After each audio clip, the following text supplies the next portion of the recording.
ലോകത്തെ പകുതിയിലേറെ മനുഷ്യരും മരിക്കുമെന്ന് ഓഫീസിലന്ന് അതായിരുന്നു ചർച്ച. ഭീകരമാണ് കാര്യങ്ങൾ.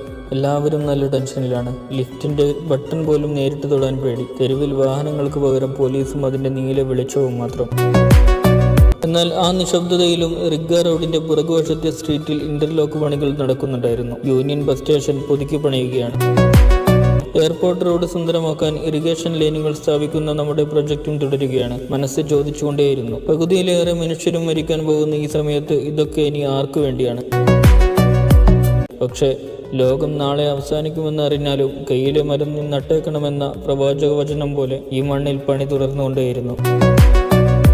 തുടരണം. കാരണം നമ്മുടെ ഗ്രാമത്തിന്റെ ഓരോ വീടിന്റെയും തണലുകൾ ഇവിടെയുണ്ട്. കഫ്റ്റീരിയയിലും മൊബൈൽ ഷോപ്പിലും നിർമ്മാണ മേഖലയിലുമായി ഇവിടെ അധ്വാനിക്കുന്നവർ അയക്കുന്ന ഓരോ ദിർഹവുമാണ് നാട്ടിലെ മീൻകാരനും പച്ചക്കറിക്കടക്കാരനും ഓട്ടോക്കാരനും പ്രതീക്ഷ നൽകുന്നത്.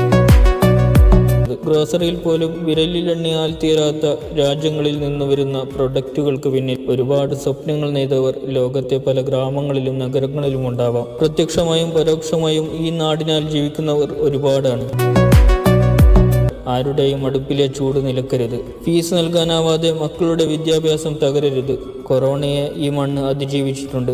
രാത്രി പകലിന് വഴിമാറും പോലെ സാഹചര്യങ്ങൾ മാറി മറിയും. എക്സ്പോ കഴിഞ്ഞാൽ ഇനി എന്ത് എന്ന് ചോദിച്ചവർക്ക് മുന്നിൽ വിഷൻ 2040 എന്ന റോഡിലെ സ്ക്രീനിൽ തെളിയിച്ച് ആത്മവിശ്വാസം പകർന്നവരോടൊപ്പം നമുക്കും മുന്നേറാം. നമ്മുടെ പങ്ക് നമ്മൾ ചെയ്തുകൊണ്ടേയിരിക്കുക. ആത്മാർത്ഥമായി പ്രാർത്ഥിക്കുക. ഈ സമയവും കടന്നു പോവുക തന്നെ ചെയ്യും.